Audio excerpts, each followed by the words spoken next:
الحمد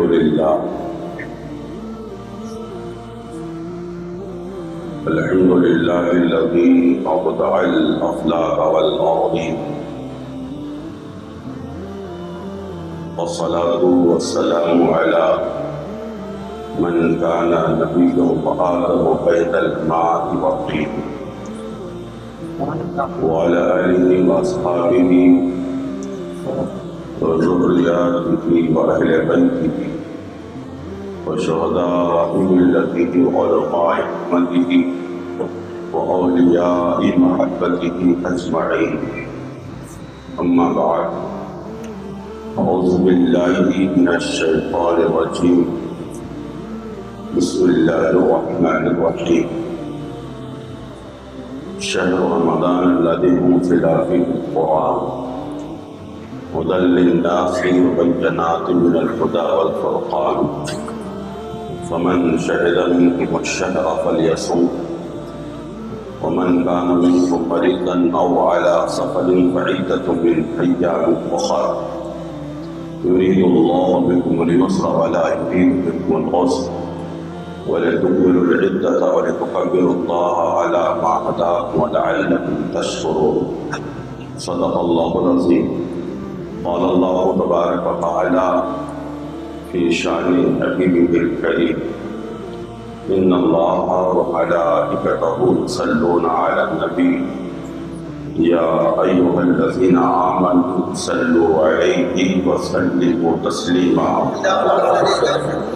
اللهم صل على سيدنا مولانا محمد وبارك وسلم. صلاة وسلاما عليك يا رسول الله صلى الله تعالى عليه وسلم. لي خمسة أطفي بها شر الوباء الفاطمة: المصطفى والمرتضى وابنهما والفاطمة. غوث اعظم بمنے پہ سر و سامہ مدد، غوث اعظم بمنے پہ سر و سامہ مدد، قبلہ کی مدد، کعبہ کی ماں مدد، سرورہ شاہ کریمہ دستگیرہ اشرفا، سرورہ شاہ کریمہ دستگیرہ اشرفا، حرمت روح پیغمبر. ایک نظر کن صبح ماں، ایک نظر کن صبح ماں. آئیے ہم سب مل کر مدینہ منورہ کے تصور میں ڈوب کر زندہ عیدی کے ساتھ زندہ نبی کی بارگاہ میں درود و سلام کا ہدیہ پیش فرما لیں. اللہم صلی علی سیدنا شفیعنا مولانا محمد بارک وسلم. صلاة و سلام علیکہ یا رسول اللہ صلی اللہ تعالی علیہ وسلم. حصول برکت کے لیے ایک بار اور پڑھ لیجیے: اللہم صلی علی سیدنا مولانا محمد بارک وسلم. صلاة و سلام علیکہ یا رسول اللہ صلی اللہ علیہ وسلم. نبی اور آل نبی کی بارگاہ میں صلی اللہ علیہ نبی کے نبی کی وآلہ صلی اللہ علیہ وسلم. صلاة و سلام علیکہ یا سیدی یا رسول اللہ صلی اللہ علیہ وسلم. حضرات، آپ سبھی حضرات اس بات سے بخوبی واقف ہیں کہ آج رمضان المبارک کی 27ویں تاریخ ہے اور آج کی جمعہ کا نام جمعۃ الوداع ہے. حضرات، جس طریقے سے آسمانی تمام کتابوں میں قرآن مجید فرقان حمید سب سے اشرف اور افضل کتاب ہے، اسی طریقے سے اگر آپ نبیوں میں دیکھیں تو ہم جس نبی کا کلمہ پڑھتے ہیں وہ نبی تمام نبیوں میں اشرف اور افضل ہیں بلا شک و شبہ۔ اسی طریقے سے حضرت آدم علیہ السلام سے لے کر عیسیٰ علیہ السلام تک جتنی بھی امتیں گزری ہیں ان تمام امتوں میں ہم امت محمدیہ سب سے اشرف اور افضل ہیں حضرات۔ اسی طریقے سے پورے سال کے 12 مہینے ہیں، لیکن ان 12 مہینوں میں رمضان المبارک کا مہینہ سب سے اشرف اور افضل ہے۔ جمعہ کا دن یوں ہی عظمتوں والا دن ہے، فضیلتوں والا دن ہے۔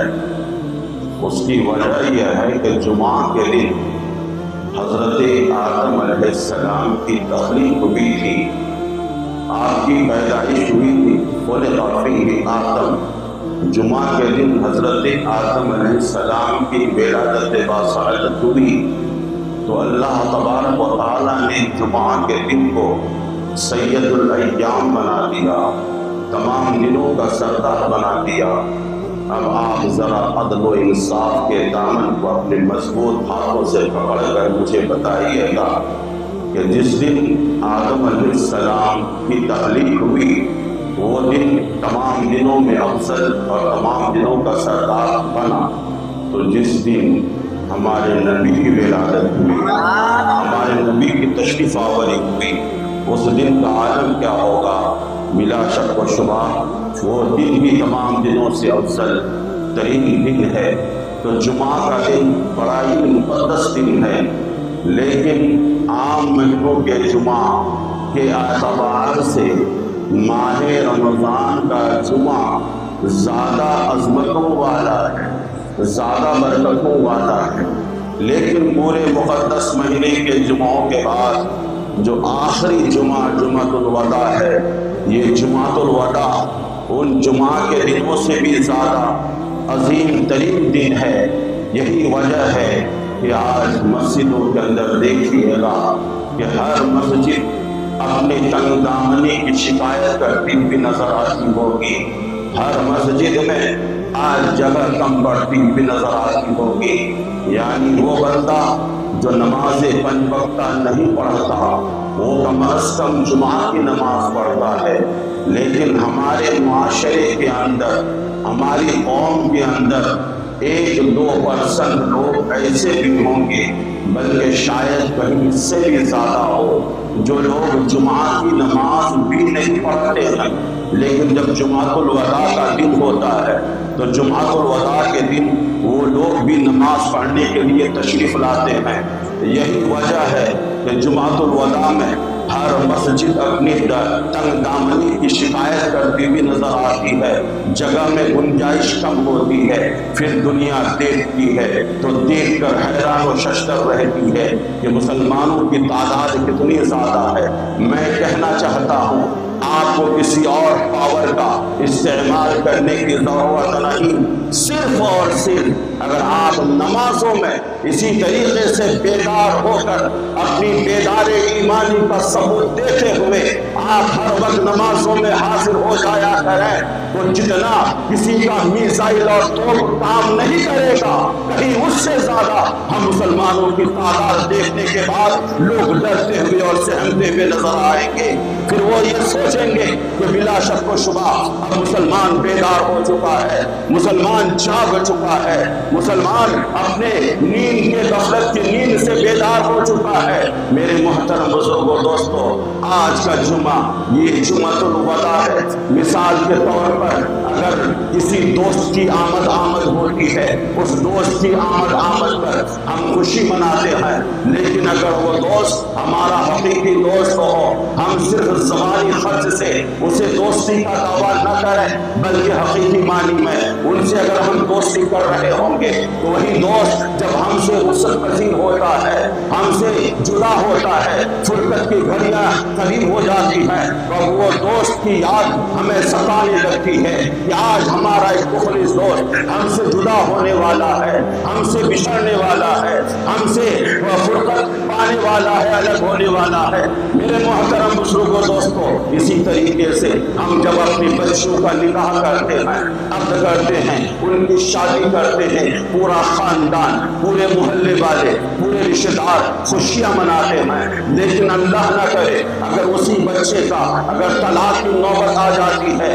اور طلاق کا معاملہ درپیش ہوتا ہے، پورا خاندان پرغم ہو جاتا ہے، غمگین ہو جاتا ہے، محلے رشتے دار بھی مغموم ہو جاتے ہیں۔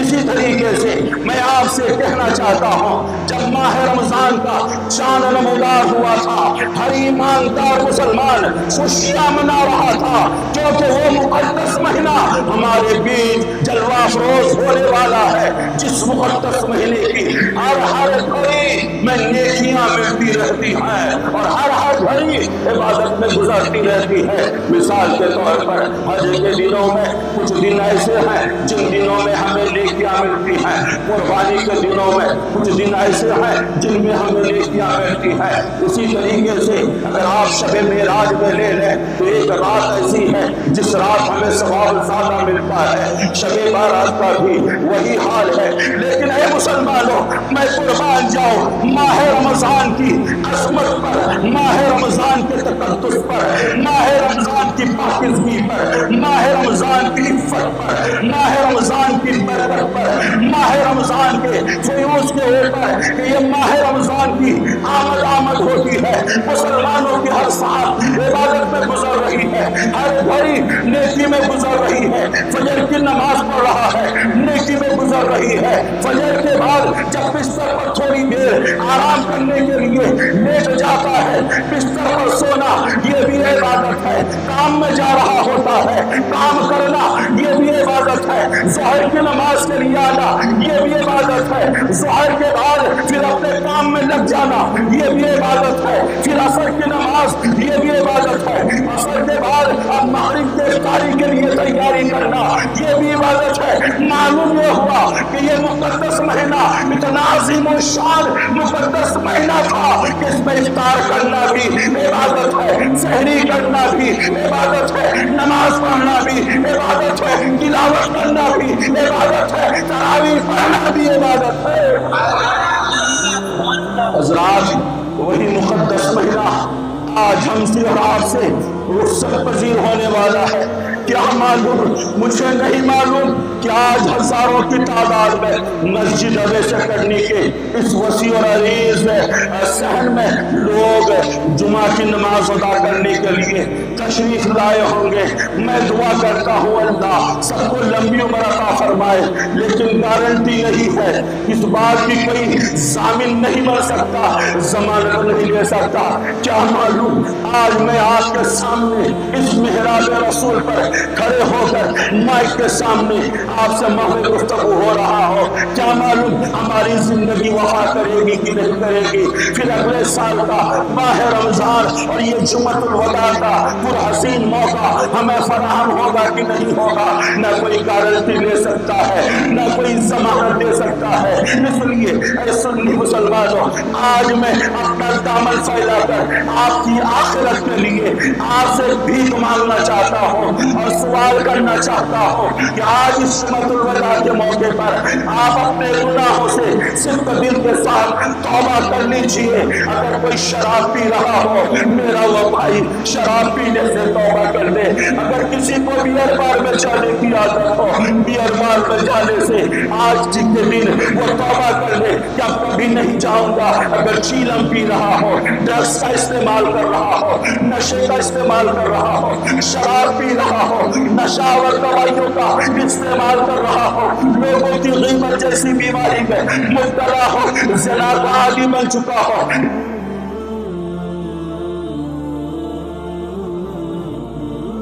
موبائلوں میں گندی تصویریں اور گندی سیریل دیکھ رہا ہو، آج کے دن اس کے لیے بڑا عظیم دن ہے۔ وہ اپنے گناہوں سے توبہ کر لے اور اللہ سے معافی مانگ لے۔ میرا رب بڑا کریم ہے، بلکہ رب فرماتا ہے کہ یا ایھا الذین آمنوا توبوا الی اللہ توبۃ نصوحا، ایمان والو اللہ کی بارگاہ میں توبہ نصوح کر لو۔ اور مصطفیٰ کہتے ہیں التائب من الذنب کمن لا ذنب والا توبہ کرنے والا جب گناہوں سے توبہ کرتا ہے تو گناہوں سے پاک اور صاف ہو جاتا ہے۔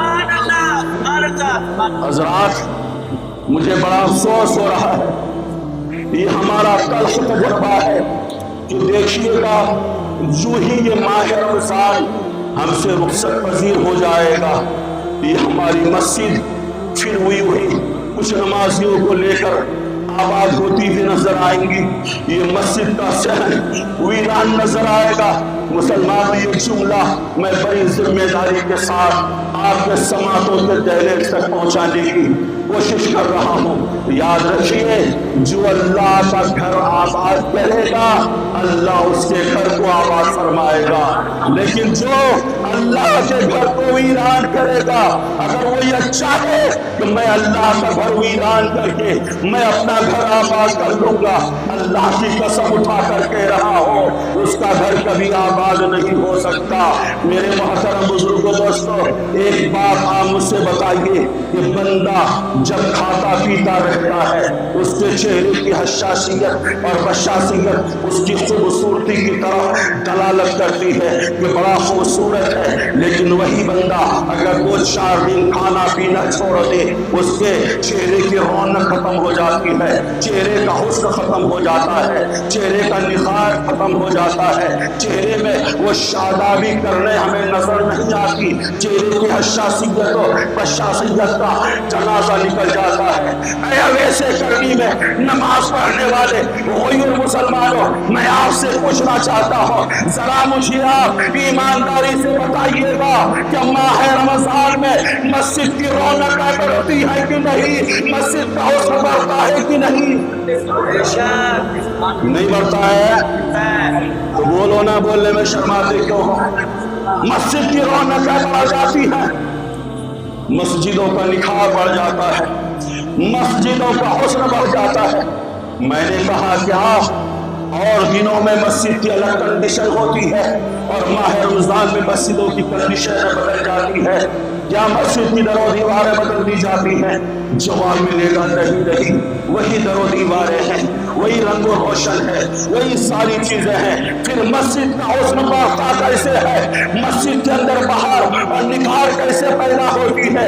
تو آپ کہیے گا امام صاحب ابھی آپ نے ایک جملہ دیا کہ جو بندہ کھاتا پیتا رہتا ہے اس کے چہرے کی حشاشیت و بشاشیت باقی رہتی ہے۔ میں کہنا چاہتا ہوں مسجد کے غذا کاجو نہیں ہے، مسجد کے غذا بادام نہیں ہے، مسجد کے غذا کشمش نہیں ہے، مسجد کے غذا کھجور چوارے نہیں ہے، مسجد کے غذا مشروبات نہیں ہے، مسجد کے غذا معقولات نہیں ہے، مسجد کے غذا دیگر نعمتیں نہیں ہے۔ حضرات تو مسجد کی غذا ہے کیا؟ تو جواب ملے گا جب بندے مومن مسجد میں آ کر اپنے سر کو جھکاتا ہے، یہی مسجد کی غذا ہے، اسی وجہ سے مسجد خوبصورت نظر آتی ہے، مسجد کا حسن و جمال بڑھ جاتا ہے۔ ہم سوچتے ہیں ماہ رمضان بھی آیا، اس میں کوئی شک نہیں کہ یہ مقدس وہ مہینہ ہے جس مہینے میں اللہ نے قرآن کو اتارا۔ میں بھی روزے سے ہوں بھیا۔ شہر رمضان الذی انزل فیہ القرآن، مولا نے اس مقدس مہینے میں قرآن اتارا۔ قرآن دیکھو تو اشرف الکتب، قرآن کی جو عربی زبان ہے وہ بھی تمام زبانوں میں اشرف، قرآن کا لانے والا جبریل وہ بھی تمام فرشتوں میں اشرف، جس مہینے میں وہ قرآن آ رہا ہے وہ تمام مہینوں میں اشرف، جس رات میں یہ قرآن نازل ہوا وہ رات تمام راتوں میں اشرف، جس نبی پر نازل ہوا وہ نبی تمام نبیوں میں اشرف، اور جس امت کے لیے آیا اس امت کا حال یہ ہے کنتم خیر امت اخرجت للناس، تم ساری امتوں میں اشرف ہو، بہترین امت ہو۔ یہ قرآن نازل ہوا، بلا شک و شبہ قرآن کے تعلق سے یہ پیغام آپ تک پہنچانے کی کوشش کر رہا ہوں کہ آج ہمارے اندر قرآن خوانی کا جذبہ تو ہے، کسی کا انتقال ہو گیا قرآن خوانی، 10واں میں قرآن خوانی، 20واں میں قرآن خوانی، 40واں میں قرآن خوانی۔ الحمدللہ ہمارے معاشرے کے اندر بہت سے ایسے لوگ بھی موجود ہیں، بھلے 5% ہی کیوں نہ ہو، جو ہر نماز کے بعد تھوڑا سا ہی صحیح لیکن قرآن پڑھنے کی کوشش کرتے اور قرآن کی تلاوت کرتے ہیں۔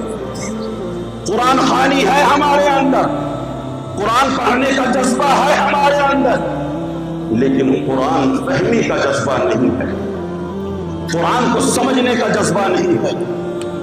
میں آپ سے کہنا چاہتا ہوں، اگر کوئی باہر گاؤں جانے والا ہو، باہر گاؤں جانے کے لیے سعودیہ، دبئی، کویت، کہیں پہ بھی جانے کے لیے اس نے اپلائی کیا ہو اور اس کا ویزا آئے گا، مان لیجئے وہ ویزا عربی زبان میں ہے اور آپ کو عربی زبان سمجھ میں نہیں آتی، وہ ویزا آپ لے کر کسی ایسے آدمی کے پاس جائیں گے جسے عربی کی سمجھ ہو، عربی کے معنی اور مطالب کو سمجھتا ہو۔ آپ اگر اس ویزا کو لے کر نہیں گئے، آپ نے اگر بار بار پڑھ بھی لیا، پڑھنا آتا بھی ہو، آپ کو کچھ فائدہ نہیں ہوگا، لیکن اس ویزا کو جو سمجھنے والا ہوگا پڑھ کر سمجھانے کے بعد کہے گا کہ آپ کا اس کے اندر یہ لکھا ہوا ہے، اتنی ریال آپ کی پگار ہوگی، اتنے گھنٹے آپ کو ڈیوٹی کرنی ہے اور یہ کام آپ کو اتنا کرنا ہے، اتنے دن کا اقامہ ہوگا، یہ ساری چیزیں اس ویزا کے اندر لکھا ہوا ہوگا۔ حضرات اسی طریقے سے یہ قرآن پاک ہمارے لیے ویزا کی طرح ہے، یہ قرآن پاک ہمارے لیے ویزا کی طرح ہے۔ بات بڑی پیاری ہے، غور سے سنیے گا۔ یہ ویزا کی شکل میں قرآن آیا کہاں سے ہے؟ تو رب کی جانب سے آیا ہے۔ یہ قرآن کہاں کا ویزا پراپت کرواتا ہے، کہاں کا ویزا دلواتا ہے؟ تو یہ سعودی کا نہیں، دبئی کا نہیں، کویت کا نہیں، امریکہ کا نہیں، لندن کا نہیں، فرانس کا نہیں، کسی اور ملک کا نہیں۔ اے قرآن، تو رب کی طرف سے مسلمانوں کے لیے ویزا ہے، کہاں کا ویزا دلواتا ہے؟ تو قرآن بولے گا جنت کا ویزا ہوں میں، جنت کا ویزا ہوں میں، اور جنت کا ٹھکانہ بتانے کے لیے میں آیا ہوں کہ کیا راستہ ہوگا جنت میں جانے کا، کیا طریقہ ہوگا جنت میں جانے کا۔ حضرات تو یہ ویزا اگر آپ کو سمجھ میں نہ آئے، یہ میسج جو رب کی طرف سے ہے اگر آپ کو سمجھ میں نہیں آئے گا، یہ پیغام جو خدا کی طرف سے ہے، یہ خط جو خدا کی طرف سے ہے، اگر آپ کو سمجھ میں نہیں آئے گا تو پھر آپ نہ دین کو سمجھ پائیے گا، نہ پلسرات کو سمجھ پائیے گا، نہ نبی کی شان کو سمجھ پائیے گا، نہ جنت اور دوزخ کی آواز کو سمجھ پائیے گا، نہ نماز روزوں کی فرضیت کو سمجھ پائیے گا، نہ حج و عمرہ کی فرضیت کو سمجھ پائیے گا، کچھ نہیں سمجھ پائیے گا۔ اس لیے آج جمعۃ الوداع کے موقع پر مسجد ویسے کرنے کے ذمہ دار محراب رسول سے میں آپ کو یہ پیغام دینا چاہتا ہوں، آپ قرآن فہمی کا جذبہ اپنے اندر پیدا کیجئے۔ آج مسلمان ذلیل ہے، مسلمان رسوا ہو رہا ہے۔ اب تک ہم اپنی نمازوں کے علاوہ جو چوراہے اور سڑک پر جگہ ہوتی تھی اس پر بھی ہم نماز پڑھ لیتے تھے، لیکن اب ان ظالم پاور والوں کا پاور اتنا بڑھ چکا ہے، اب وہ ہم پر ناپاک پابندی لگانے کی کوشش کر رہے ہیں کہ مسلمان اپنے گھر کی چھتوں پر بھی نماز نہیں پڑھ سکتا۔ میں آج آپ سے دامن پھیلا کر یہ بھی ماننا چاہتا ہوں، یہ حکومت جتنی زیادہ آپ کو نماز سے دور کرنے کی اور نماز پر پابندی لگانے کی کوشش کرے، اتنا ہی زیادہ آپ کو بیدار ہو کر نماز کی محبت کا پیغام دینا پڑے گا اور دنیا کو یہ بتانا پڑے گا کہ جس طریقے سے مچھلی بغیر پانی کے زندہ نہیں رہ سکتی، اسی طریقے سے ہم مسلمان بغیر نماز کے زندہ نہیں رہ سکتے۔ حضرات ان سے کہو جان مانگو گے جان دیں گے، مال مانگو گے مال دیں گے، ہم سے کبھی یہ نہیں ہوگا کہ نبی کا چاہو جلال دیں گے۔ ہم ہیں جی رہے ہیں اپنے رب کے لیے، مریں گے بھی تو اپنے رب کے لیے۔ حضرات تو قرآن کو سمجھنے کی کوشش کیجیے۔ قرآن کا ترجمہ ہر ایک ترجمہ مت پڑھیے گا، یضل بہ کثیرا ویہدی بہ کثیرا۔ قرآن ایک ایسا نسخہ کیمیا ہے، ایک ایسی کتاب ہے کہ جس کتاب کے ذریعے سے بہت سے لوگوں کو ہدایت بھی ملتی ہے اور بہت سے لوگ گمراہ بھی ہو جاتے ہیں۔ حضرات، تو ہر ایک کا ترجمہ آپ کو نہیں پڑھنا ہے، ترجمہ پڑھنا ہے تو ہم سنیوں کے امام، بڑے بڑے حضرتوں کی اعلیٰ حضرت امام عشق و محبت اعلیٰ حضرت احمد رضا کا ترجمہ پڑھنا ہے، جس کا نام ہی کنز الایمان ہے۔ پڑھیے ترجمہ، میں نہیں کہتا پورے پارے کا ایک دن ہی پڑھ لیجیے، نہیں، 2 سطر پڑھنے کا موقع ہے، 2 سطر ہی پڑھیے، پھر دیکھیے انشاءاللہ عز و جل 1 مہینے کے اندر آپ کے کئی صفحات ترجمہ سمجھ میں آ جائے گا۔ تو قرآن فہمی کا جذبہ پیدا کیجیے۔ اگر کوئی یہ کہے کہ ہم بڑی بڑی گاڑیوں پر گھوم کر عزت دار بنیں گے، نہیں بنے گا۔ کوئی کہے ہم کروڑوں کی کوٹھی بنگلے اور محل میں رہ کر عزت دار بنیں گے، نہیں بنے گا۔ نبی فرماتے ہیں ان اللہ یرفع بہذا الکتاب اقواما، نبی فرماتے ہیں اللہ تعالیٰ اس قوم کو یعنی ہم مسلمانوں کو کتاب کے ذریعے سے عزت عطا فرماتا ہے، رفعت عطا فرماتا ہے، بلندی عطا فرماتا ہے۔ یہی وجہ ہے کہ شاعر کہتا ہے وہ معزز تھے زمانے میں مسلمان ہو کر، وہ معزز تھے زمانے میں مسلمان ہو کر، ہم خار ہوئے تاریخ قرآن ہو کر قرآن سے رشتہ مضبوط کیجئے، انشاءاللہ پھر وہی عزت واپس آپ کی آ جائے گی۔ اور آپ کہیے گا اے ہمارا امتحان لینے والوں، اے ہمیں آزمانے والوں، اے ہماری طاقت کو پرکھنے والوں، اے ہماری ایمان کا ابتلا کرنے والوں، کان کھول کر سن لو، باطل سے دبنے والے، اے آسمان نہیں ہم باطل سے دبنے والے، اے آسمان نہیں ہم، 100 بار کر چکا ہے تو امتحان ہمارا۔ حضرات، تو ماہ رمضان کے گزرنے کے بعد بھی آج انشاءاللہ 5-6 منٹ بڑھ کے بیان ہوگا۔ ماہ رمضان کے گزرنے کے بعد بھی آپ کو پابندی سے نماز پڑھیں گے انشاءاللہ۔ یہ رمضان صرف روزہ رکھوانے نہیں آیا، بلکہ یہ رمضان ایک غافل انسان کو تھیوری اور پریکٹیکل کروانے کے لیے آیا، مشق کروانے کے لیے آیا۔ یہ رمضان ہدی للناس، یہ رمضان لوگوں کے لیے ہادی ہے۔ میری تقریر میں نے وہ اثر نہیں دیکھا کہ لوگ نمازی بن جائے اللہ ماشاءاللہ 2-4، لیکن ماہ رمضان میں کتنا اثر ہے۔ جو کل تک بغیر شراب کے نہیں رہ پا رہا تھا، آج وہ شراب کی جام کی طرف بھی نظر اٹھا کر نہیں دیکھ رہا ہے۔ حضرات، جو کل تک گالیاں دے رہا تھا، آج وہ گالیاں دینے سے بچا ہوا ہے۔ جو کل تک نماز نہیں پڑھ رہا تھا، ماہ رمضان کی آمد کی برکت سے وہ نمازی بنا ہوا نظر آ رہا ہے۔ ان کے چہرے پر ایک عجیب سی نورانیت اور معصومیت کی کیفیت جھلکتی ہوئی ہمیں نظر آ رہی ہے۔ میں آپ سے کہنا چاہتا ہوں کہ جب ہمارے ملک بھارت کے حفاظت کے لیے، سرکشا کے لیے ہمارے ملک بھارت کے نوجوان جب بارڈروں پر جاتے ہیں اور وہ اپنی جان جی لگا کر بارڈر کی حفاظت کرنے میں لگے رہتے ہیں، آپ جانتے ہیں بارڈروں پر انہیں بھیجنے سے پہلے، وہاں پر انہیں متعین کرنے سے پہلے، وہاں کی حفاظت کے لیے منتخب کرنے سے پہلے انہیں سینکڑوں آزمائشوں سے گزرنا پڑتا ہے، سینکڑوں مرتبہ انہیں رحل سہل کرنا پڑتا ہے، سینکڑوں پریکٹس کرنی پڑتی ہے، مشکلوں کا سامنا کرنا پڑتا ہے، پھر جا کے ان کی نوکری ہوتی ہے۔ وہ اپنے رحل سہل اور پریکٹس کو فراموش نہیں کر سکتے، بھول نہیں سکتے۔ بس اسی طریقے سے ماہ رمضان ہے، 30 دن کے لیے آیا، ہمیں رحل سہل کروا دیا، پریکٹس کروا دیا کہ مسلمانوں میرے جانے کے بعد بھی تم اسی طریقے سے پابندی سے نماز پڑھتے ہو۔ پڑھیں گے نا انشاءاللہ۔ اللہ کی بارگاہ میں دعا ہے اللہ تعالیٰ سب کو عمل کی توفیق عطا فرمائے۔